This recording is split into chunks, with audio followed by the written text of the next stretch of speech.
Welcome back to the channel. I'm the Fantasy Football Strategist, and in today's video, we are discussing 5 stud wide receivers, all of which who are 30 years of age or older, up to 32, excluding Tyreek Hill because he's still projected to be a top 5 wide receiver, and even if he experiences just a little bit of decline, it's not going to shock anybody. So what we're going to do is we're going to look at historical data from the year 2000 through 2020 of wide receiver 1 and wide receiver 2 seasons by age to see what we might be able to expect out of some of these receivers, all of which are aged 30 through 32. Then we're going to look at a couple of advanced stats, and we're going to compare from 2022 through 2023 to see if there might be a little bit of a decline, as well as looking at their situation. And we're going to assess whether or not we think they are going too early, just right, or might be a little bit of a value in your 2024 fantasy football drafts. Please remember to like and subscribe. Let's get into it. So before we get to the specific receivers, we are going to look at the chart itself. So in this data set, it was wide receivers from 2000 to 2020, and it is showing all of the wide receiver 1 seasons along with what age they were and what percentage of the total wide receiver 1s they were by age, as well as total wide receiver 2 finishes in this data set, and what percentage of total wide receiver 2 seasons there were by specific age. So as you can see, it ramps up progressively from age 21 up to 26, and 26 is the peak production number for wide receivers, at least statistically. It may vary by a case-by-case basis, but this is a pretty good sample size to work off of. So when we look at these wide receivers, they are all aged 30, 31, and 32. So by the time, at least in this data set, wide receivers were aged 30, only 15 of this entire data set finished as wide receiver 1s. That's going to be a 5.95% clip of the total wide receiver 1 seasons. Then when we look at wide receiver 2 seasons, out of the total wide receiver 2 finishes, 21 of them happened while the wide receivers were aged 30. That represents an 8.68% of the total wide receiver 2 seasons. Then you're going to notice it slightly declines just a little bit. So at age 31, there were only 14 wide receiver 1 seasons, and that represents 5.56% of the total wide receiver 1 finishes. Then when we look at the wide receiver 2 finishes, it jumps down a little bit to 17 from 21, and it goes from 8.68% to 7.02% of the total wide receiver 2 seasons. So when we look at age 32, only 10 wide receivers managed to have wide receiver 1 seasons at age 32, and that represents 3.97% of the total wide receiver 1 finishes. That's a very steep decline, and essentially after that, you less than 2% in any given age range finished as wide receiver 1. So after age 32, it's incredibly rare, and it's still incredibly rare at age 32. Then when we look at wide receiver 2 seasons, there were actually less wide receiver 2 seasons than wide receiver 1 seasons. There were only 6. That represents 2.48% of the total wide receiver 2 seasons. So what we can conclude here is after age 32, you have less than a 2% chance of being a wide receiver 1, and actually it increased from 6 to 7 from age 32 to 33, but still less than a 3% chance of your wide receiver being a wide receiver 2. These guys are generally at the end of their ropes when it comes to wide receiver production, at least historically. So our first wide receiver is Davante Adams, and by the way, these are sorted by ADP. So Davante Adams is the first wide receiver among these wide receivers that are stud wide receivers aged 30 through 32. He is going off the board as the wide receiver 10 in redraft leagues at the 205. He's going below Marvin Harrison Jr. and above Drake London. I think this is just a little bit too high, and I think name value here is what is driving his price. So he's 6'1", 212 pounds, and he's 31.6 years old. So we're going to go with age 31 when we look at historical data. When we look at his metrics, he's actually a very good athlete, even though his 4.56 40-yard dash speed isn't incredible. he doesn't win by just burning you through overt speed at least.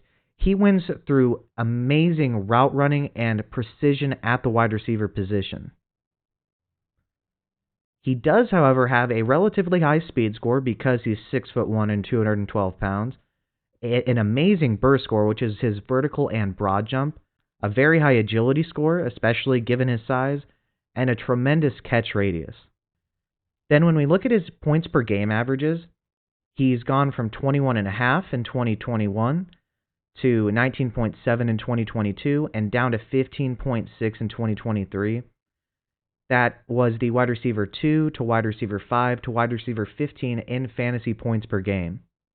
So then we're going to look at his fantasy points per route run and fantasy points per target. So in 2022, he had 0.57 fantasy points per route run, which was good for 8th in the entire league. Well, that dipped to 0.47 fantasy points per route run in 2023, which was good for 17th. So a decline there. Now, it also is important to note that he went from Derek Carr to Aiden O'Connell and similar level talents, at least in terms of quarterbacks.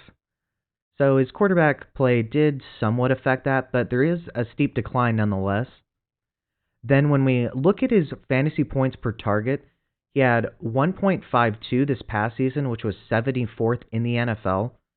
Well, the year before that, he had 1.86, which was good for 29th in the NFL. So you could maybe argue that it is quarterback play to a degree, but there's also a decline there at least. Then when we look at his route win rates, he went from 43.9% in 2022, which was good for 26th in the league, to 49.5%, which is good for 34th in the league. So it actually decreased in terms of his finish among wide receivers, even though his route win rate increased, at least by percentage. Then when we look at his win rate versus man, in 2022, he had a 37.2%, and he finished as the 34th overall wide receiver. Then he had a 38.6 win rate versus man, which was good for 38th in the NFL. So his overall finish was actually just a little bit higher in terms of his win rate, although he decreased from the 34th overall wide receiver to 38th in that regard. Then when we look at his yards per route run, in 2022 he had 2.59, which was good for 8th in the NFL. Then that dipped to 2.03, which was 30th in the NFL. So a decline there. And then in his formation adjusted yards per route run, he had 2.41 in 2022, which was good for 10th. Then that dipped to 1.68, which was good for 29th. So it could be a little bit due to age that we're seeing a little bit of a decline here, but I would argue that quarterback play is going to play a large part in some of these declines among his fantasy points per route run and yards per route run metrics here. So here is where I think, like I was saying, quarterback play is going to explain away some of the dips in total production. Well, Gardner Minshew wasn't on the team this last season. He was on the Colts.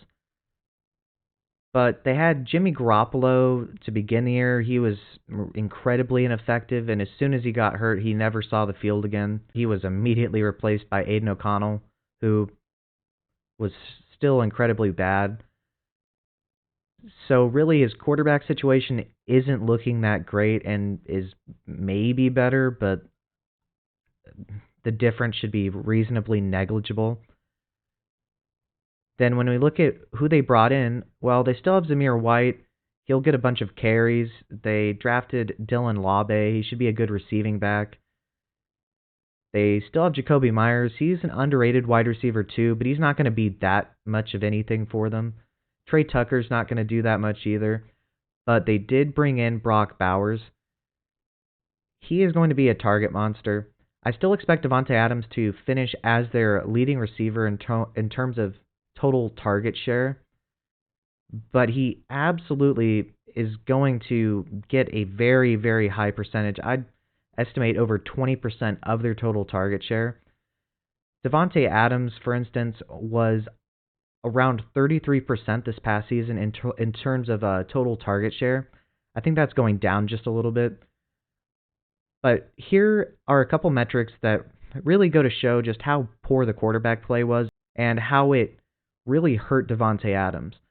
So he had 1,088 unrealized air yards, right? That was first in the NFL. That means those were yards that if his targets were just a little bit better, and, a drop here or two, but mostly the target accuracy, if it was a little bit better, he would have had a much better season than he did this past season. And how we know that's generally the case is if you look at his target quality rating and catchable target rate, they are both absolutely atrocious and indicate that it was a direct result of poor quarterback play.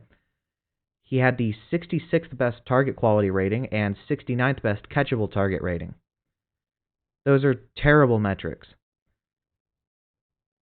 So when we think about it, he's going as the wide receiver 10, but he finished as the wide receiver 15 in fantasy points per game, and his situation isn't better. In fact, it's arguably worse because they drafted Brock Bowers.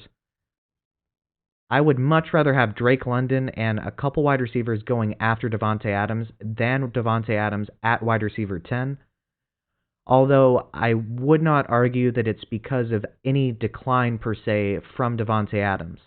His route win rates were up from 2022 to 2023, and most of those dips in metrics can be directly explained by just the insufferably terrible quarterback play that he experienced this past season, which projects to continue in 2024.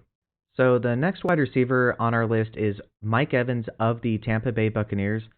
He's 30.9, so he's going to be 31 years old for at least a good portion of the season, so I'm going to treat him as a 31-year-old wide receiver when we look at the historical data at least.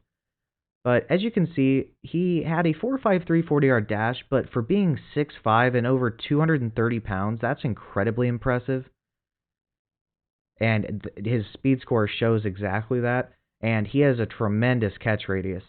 He's been one of the most dominant red zone wide receivers and a consistent 10-plus touchdown threat every year for essentially his entire career, except for the beginning where he was having those big boom seasons and then a terrible season, at least by total touchdowns. But he's been steady throughout the latter portion of his career. He's going off the board as the wide receiver 14 at the 304, and I think that's pretty reasonable. When we look at who's going around him, you have Nico Collins going below him. He's in a crowded wide receiver room. Stephon Diggs in the same crowded wide receiver room. You have Deebo Samuel. He has big boom weeks, but he's not the most consistent player. You have DJ Moore, who's in an incredibly crowded wide receiver room. And then you do have Jalen Waddle, who should be going a lot higher. But Mike Evans is the dominant number one target in this offense, and he's going to be. So I think his wide receiver 14 price tag is pretty reasonable. So just like before, we're going to treat him as a 31-year-old wide receiver. If you remember, about 5.56% of total wide receiver 1 finishes from 2000 through 2020 were from wide receivers who were aged 31. Then when we look at wide receiver 2 finishes, 17 total wide receivers in this data set finished as wide receiver 2s, and that represents 7% of total wide receiver 2 finishes. So once again, not an incredibly high rate, but then again, just like with Davante Adams, this guy is a special player. When we look at his points per game, he's gone from 16.4 to 15 to 16.6. So he's gone from the wide receiver 10 to 13 to 10 in fantasy points per game. That's relatively steady. I will say one thing to look out for here is the departure of Dave Canales. We'll see how this offense flows this season. He still has Baker Mayfield, though, so at least the connection between quarterback and wide receiver should remain the same. So when we look at his fantasy points per route run, in 2022, he finished with 0.39, which is good for 38th in the NFL. Well, he had 0.54 this past season, which was good for 13th. So a massive jump there. And once again, that could be explained by Dave Canales and the incredible offense the Buccaneers had this past season. And then when we look at his fantasy points per target, He had 1.76 in 2022, which was good for 45th in the NFL. Well, that jumped to 2.09 this past season, which was good for 15th. So both went up. Then when we look at his route win rate from 2022, he had a 41.4% route win rate, which was good for 45th in the NFL. Then it went up to 50.4%, which was good for 30th in the NFL. So I think this jump was that Dave Canales was using him more vertically down the field, and that's the way Mike Evans wins best, is down the field, where he's just so much taller than the other players. He can jump higher than them, and his deep route running is very, very good. So I think scheme had a lot to do with that. But then when we look at his route win rate versus man, he had a 35.3% in 2022, which was good for 52nd. Then it went up to 42.9% in 2023, which is good for 20th. So everything has gone up from his age 29 to 30 season. So no decline so far. Then when you look at his yards per route run, well, he had 1.94 in 2022, which was good for 33rd in the NFL. Well, that went up to 2.38, which was good for 13th. Then when we look at his formation-adjusted yards per route run in 2022, he had 1.82, which was good for 32nd. And that went up to 1.98, which was good for 15th in the NFL. So essentially, everything across the board went better for him in 2023. That's pretty incredible and generally rare, at least when you think about the data set from the 20 years from 2000 to 2020. You wouldn't think that this would generally be the case. But props to Mike Evans, because all of the wide receivers we're going to be talking about are exceptions to the rule. So when we look at their situation, they still have Baker Mayfield. He played relatively well this past season. They still have Rachaad White, the running back. He's a fine receiving back. He's going to get a reasonable target share there, but he's not that great as a runner of the ball. Mike Evans, still the vertical X in this offense, going to be the leading target earner. Although Chris Godwin should have a much better season because they're going to use him in the slot more than Dave Canales did. He was generally used more as Z this past season, but he's better from the slot. They have Trey Palmer to be their Z wide receiver. He's fine. And Cade Otton kind of broke out in the playoffs, so we'll see if his stretch of play continues. But when you look at Mike Evans this past season, he actually had 973 unrealized air yards. That was good for 5th in the NFL. That's largely due to the fact that he was used so far downfield. But still, think about the year that he could have had if at least around half of those were actually realized. Then when we look at his target quality rating, he had the 56th best target quality rating and the 73rd best catchable target rate. Those numbers are atrocious, to be honest with you, but I do think it has more so to do with how he was used this past season than, per se, Baker Mayfield being overtly terrible as a quarterback. But nonetheless, that really just shows how impressive he is as a wide receiver to have that many unrealized air yards and his target quality rating and catchable target rate to be so low and to still have the 10th most fantasy points per game. I think him going as the wide receiver 14 overall is a fine value, and there's a reasonable chance that he repeats that or exceeds that. He really just needs to have a good amount of touchdowns this season, and he is going to be their number one target in the red zone. So really no decline for Mike Evans, and good for him. We'll see how he performs in his age 31 season. Next we have Houston Texans wide receiver Stephon Diggs, standing at 6 foot, 195 pounds. He's 30.7, so he's going to be 30 years old for essentially the entire season. So we're going to use age 30 for him in terms of looking at the historical data. So we see that he ran a 4.46 40-yard dash, which was almost in the 80th percentile, and that gives him an above 50th percentile speed score. His burst, agility, and catch radius are all relatively low. But when we look at where he's going in redraft, he's going off the board as the wide receiver 16 at the 306. To be honest with you, I think that's really just way too high. And his teammate Nico Collins is going above him. I would, to be honest with you, at their ADPs, I would avoid every single Texans wide receiver because even Tank Dell is going off the board as the wide receiver 26. So you have the wide receiver 15, 16, and 26 among three wide receivers in the same offense. I don't like any of these values. But then when we look at wide receivers that you can get after Stephon Diggs, you can get Deebo Samuel, who, especially if, well, I mean, it's looking like Brandon Ayuk's going to leave. He'll easily be the number one target in the offense then, and he provides you with huge boom weeks. Then you have DJ Moore.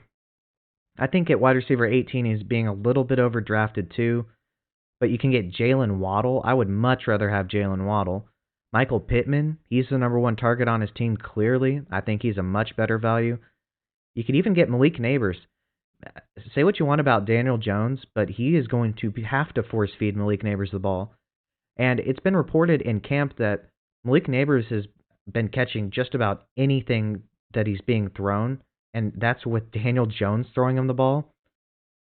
So really, I just think this ADP is atrocious. But let's look at historical data and a couple of other advanced metrics for Stephon Diggs.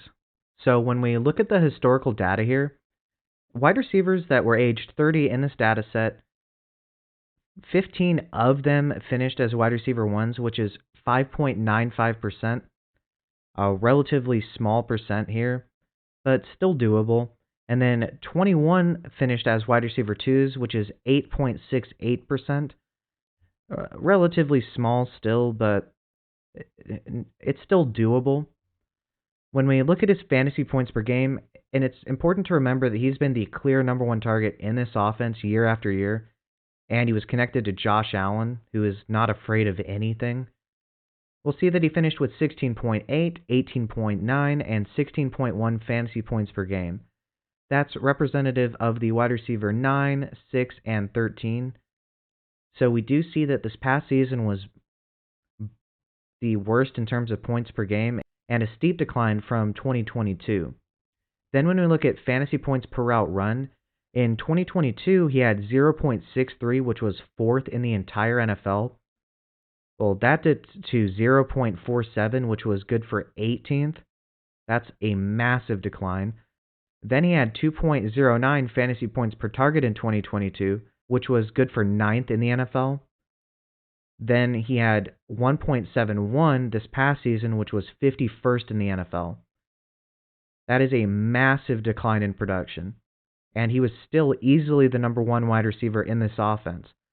And you'll notice that right along the halfway point, his production sank. He was balling out in the first half of the season. Maybe it could be due to injury, but you see all the time that when somebody starts to decline, it's pretty rapid a lot of the time. But then when we look at his route win rates, he had a 39.7% in 2022, which is good for 55th in the NFL. That actually went up to 48.4% this past season, which is good for 40th. Then when we look at his win rate versus man, he had 39.8% in 2022, which is good for 22nd in the NFL. That did dip, however, to 39%, which is good for 36th in the NFL. Not a tremendous decline or anything, but still a decline nonetheless. But then look at the yards per route run. In 2022, he had 2.87, which is good for third in the entire NFL. That dipped to 2.03, which is 31st in the NFL. That is a massive decline. Then when we look at his formation-adjusted yards per route run, he had 2.77 in 2022, which was good for third in the NFL. And that dipped to 1.66, which was good for 33rd in the NFL. So overall, his total route win rate did improve, but his win rate versus man, fantasy points per route run, fantasy points per target, yards per route run, and formation-adjusted yards per route run, along with his fantasy points per game, all declined. Well, you know how he was going off the board as the wide receiver 16 and his teammate Nico Collins was going off the board as the wide receiver 15? Let's remember that he was with the Buffalo Bills in 2023, He was easily the number one target.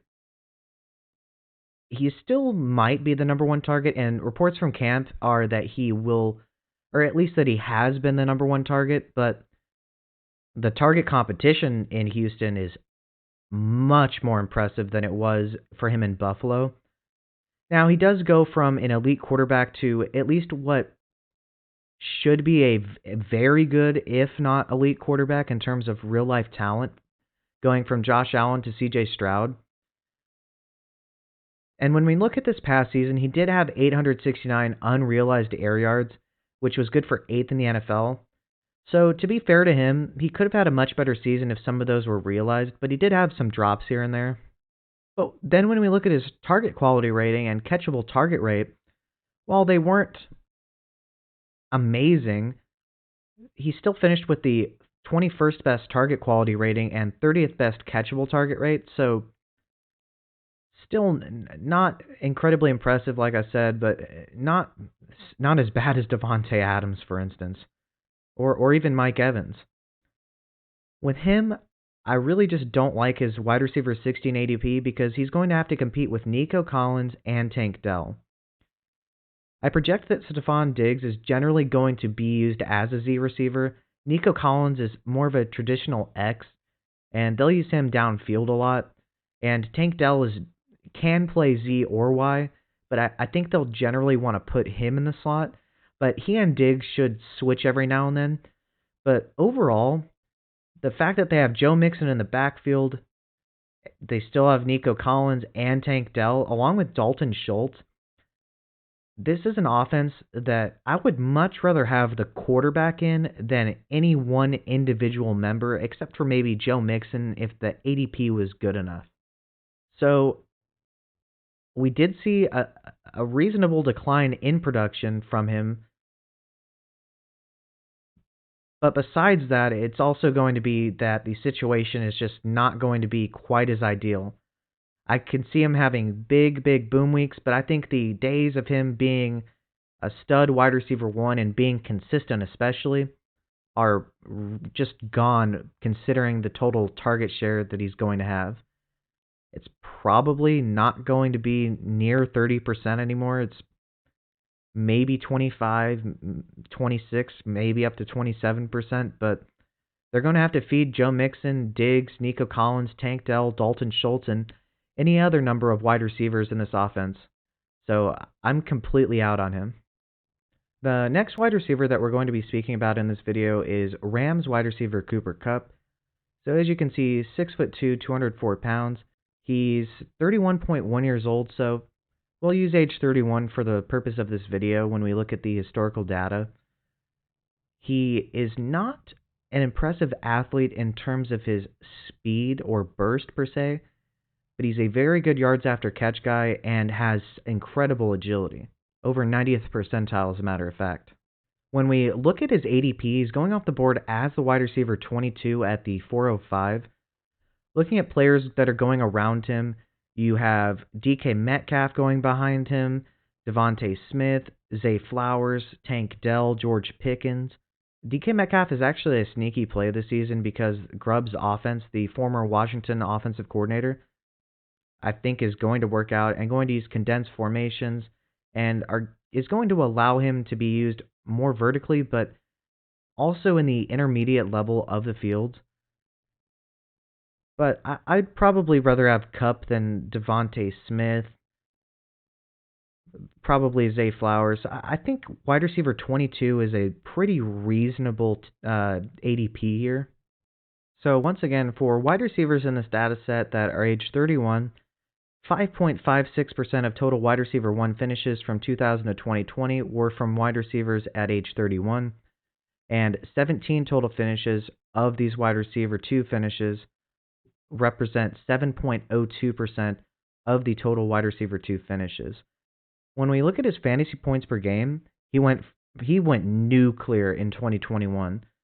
So he had 25.9, which was good for first in the NFL.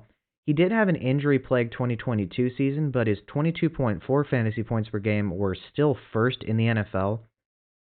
Then this past season, it dipped a lot to 13.7, which was good for 23rd in the NFL. So, with Kupp being 31 years old, he's definitely on the older side for being a receiver. Fortunately, speed wasn't ever his game, so that's not going to limit him, at least. A lot of wide receivers, when they lose their speed, because a good amount of their game is due to their speed, it really hampers their ability to play. I'd argue that with the positional versatility that he has as the Z or Y in this offense, and with the masterful scheming of Sean McVay, it's not going to affect him quite as much as it might other receivers and other offenses. But let's look at his fantasy points per route run and fantasy points per target. In 2022, his 0.65 fantasy points per route run was good for second. Well, that dipped to 0.44, which was good for 22nd in the NFL. So a very steep decline in that regard. Then his fantasy points per target in 2022 was 2.06, which was good for 10th, and that dipped to 1.73, which was 49th in the NFL. So a massive decline in both of those numbers. We'll potentially get into one reason for that a little bit later, or actually two good reasons, but noticeable declines in both. Then when we look at his route win rate, in 2022, his total route win rate was 37.4%, which was 72nd in the NFL. Well, that actually increased to 52.2, which was good for 19th in the NFL. So while his fantasy points declined, his actual win rate improved, at least his total win rate. When we look at his win rate versus man, in 2022, he had a 31% there, which was 74th in the NFL. Well, he improved that to 44.8%, which is good for 16th in the NFL. So, at least in terms of winning his routes, he did a much better job in 2023. Then when we look at his yards per route run, in 2022 he had 2.61, which was good for 7th in the NFL. Well, that decreased to 1.99, which was 32nd in the NFL. And his formation adjusted yards per route run was 2.52 in 2022, which was good for 6th. Well, that declined to 1.75 in 2023, which was 24th in the NFL. So his fantasy points per route efficiency and yards per route efficiency down across the board, but his actual win rates were up from 2022 to 2023, suggesting that maybe he didn't really experience that much decline as a player. Let's get into what might have happened here. So, Puka Nacua happened. That's what happened. When we look at their offense, it's exactly the same. Tyler Higbee is going to be out for a little bit. He suffered a devastating knee injury. Very unfortunate for him. But it's looking like Puka Nacua is going to be the wide receiver one. Now, it's not as if Cooper Kupp isn't potentially in a game or two here and there going to out-target Puka Nacua, just depending on matchups. But he is now going to be relegated to the wide receiver 2 in this offense, which explains his lower output in terms of total yards per route run and fantasy points per route efficiencies. But the fact that his win rates went up suggests that, hey, maybe he didn't experience as much decline as you might think just looking at his total output. Well, his target rate in 2023 was 25.6, which was still 17th in the NFL. It's important to look at this specific metric with Cooper Kupp because in these games, Puka Nacua was always playing. For instance, some of Puka's production came without Cooper Kupp, and his most high-end production, at least consistently, came with Cooper Kupp out of the lineup. Cooper Kupp was not afforded this luxury. He also dealt with injuries throughout the season, which is one thing to think about here. Older receiver, he's had 2 seasons in a row where he's dealt with injuries throughout the year, but he's a very tough guy. But when I looked at his target quality rating and catchable target rate, I was shocked, to be honest with you. He had the 86th best target quality rating and 79th best catchable target rate. I would have thought Matt Stafford would have been giving him much better targets than that. So that also could have been in play here in terms of his lower output. I do think, though, that while his ceiling definitely isn't going to be what it used to be when he was the clear number 1 target in this offense and there was no second target, really, with him being the second target, even though it looked as though he improved from 2022 to 2023, at least in terms of his win rates, just the fact that he's not going to be the number one target, I think does make him a solid wide receiver too, because you see that he still had a 25% target rate. That's still relatively high and would put him in the range of wide receiver twos in terms of total target share. The lowest would be wide receiver 24 in that regard. So I think that because they didn't add anybody new really to take away any more targets, that if he can stay healthy, which is an if, but we can't predict injuries, I think that he's a solid bet at wide receiver 22 and definitely has some potential for upside, especially if Puka Nacua was to miss any time. So draft him with confidence. The final player on this list is Chicago Bears wide receiver Keenan Allen. So he's 6'2", 206 pounds. He has always won by his elite route running. As you can see, he has a third percentile 40-yard dash. Jeez. And a 15th percentile speed score, both in which are terrible numbers. And he's 32.3 years old. So the oldest among all these wide receivers. So we're going to take a look at the data set of these wide receivers and see where wide receivers in their age 32 season finished historically.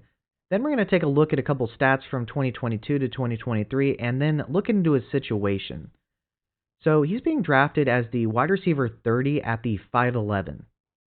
Players such as Christian Kirk, Terry McLaurin, his teammate Rome Odunze, Rashee Rice, Jaden Reed, and Jordan Addison are wide receivers that are going below him. I would much rather, for instance, have Terry McLaurin than him, being the number one target with Jaden Daniels throwing him the ball, who has a fantastic deep ball. Rome Odunze probably won't out-target Keenan Allen. Rashee Rice might, though. Jaden Reed had a very nice rookie season, is incredibly underrated. There is a chance that he could step up as the number one option for the Packers. I might rather have Jaden Reed, to be honest with you. Jordan Addison, arguable. So overall, I do think this is a fine range, but let's take a look at some advanced stats and then look at the historic data here. So when we look at the historic data from 2000 to 2020, wide receivers that were age 32 in this data set, so only 10 of the total wide receiver 1 finishes were by players aged 32, and that represents 3.97% of the total wide receiver 1 finishes, so a relatively small margin here. Then when we look at wide receiver 2 finishes, 6 were recorded, which is only representative of 2.48% of the total wide receiver 2 finishes. It's just not looking good, to be honest with you. At least historically, there's a very large percent chance that there's a drop-off here. But when we look at the points per game, in 2021 he had 16.1, then that went up to 16.4, and then this past season spiked up to 21.5, which was third in the entire NFL. So it's looking as though he's defying the odds here and progressively getting better, at least in a fantasy points per game sense.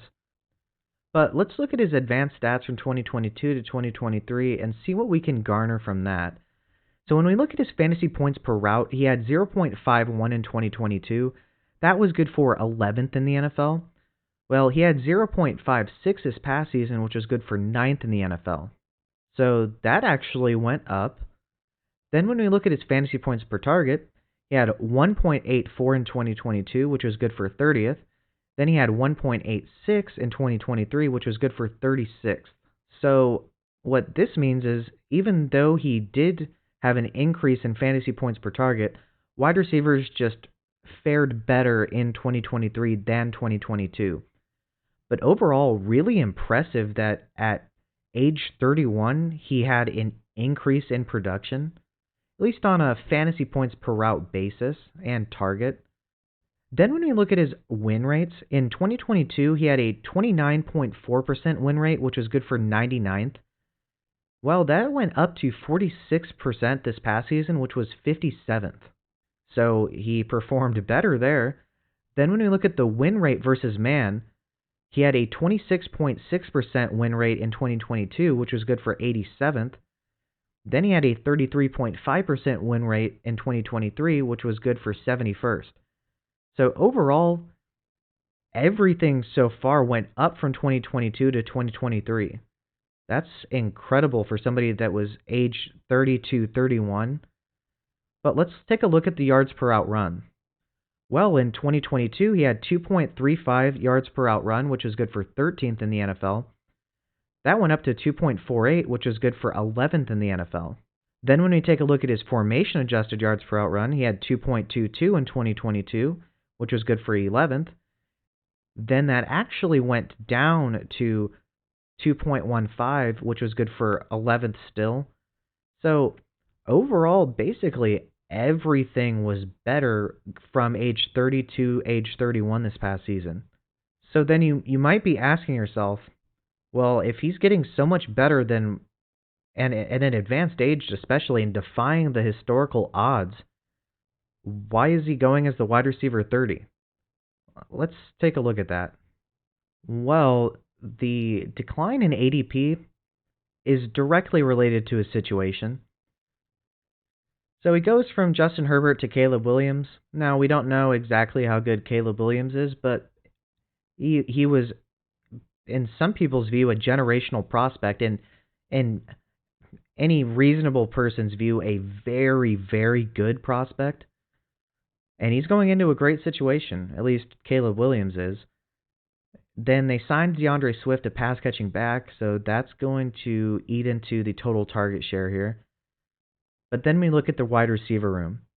They have DJ Moore, Keenan Allen, and Rome Odunze. All three of these guys should be wide receiver ones. That's going to be very stiff target competition, and that's not even mentioning Cole Kmet and Gerald Everett. So they have an abundance of pass catchers, and I think that is what is going to prevent him from having the elite seasons that he's had in recent years. I mean, when we look at his target rate, he had a 29.9%, so essentially a 30% target rate in 2023. That was good for third in the NFL. He's not going to have a 30% target rate. That would mean DJ Moore and Rome Odunze wouldn't be getting nearly enough targets. And essentially that would mean that no one else in this offense really gets much, if any. It's just unrealistic. Then when you look at his target quality rating this past season, he had the 30th best target quality rating and 25th best catchable target rate. I think with Caleb Williams and how good he projects to be, his play, at least his quarterback play, shouldn't be that much, if any, worse than Justin Herbert's this past season. Obviously, it remains to be seen, but I think even though he's defied the historical odds of a decline in production from wide receivers that are age 32 at least, I just think that due to the situation, he's not going to be the top shelf wide receiver that we've all come to know and love. But I do think his wide receiver 30 price tag as a wide receiver 3 is fine, because he does project to get a lot of short area targets, so it should give him a very solid floor at least. And he's never been a tremendous touchdown scorer, but it's not as if it's surprising if he would get 8 touchdowns in a season. So I think he's more of a safe weekly contributor than your spike week kind of wide receiver, at least in this offense. So once again, I think his wide receiver 30 price tag is fine. He's going to be a very consistent wide receiver 3 for you. And he should have wide receiver 2 weeks and maybe a wide receiver 1 week here and there if he happens to score a touchdown or 2. So there you have it.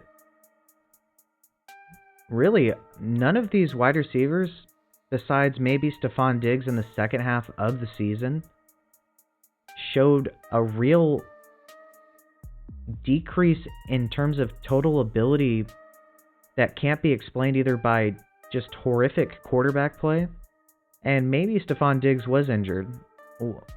But regardless of that fact, these guys are the exceptions to the rule.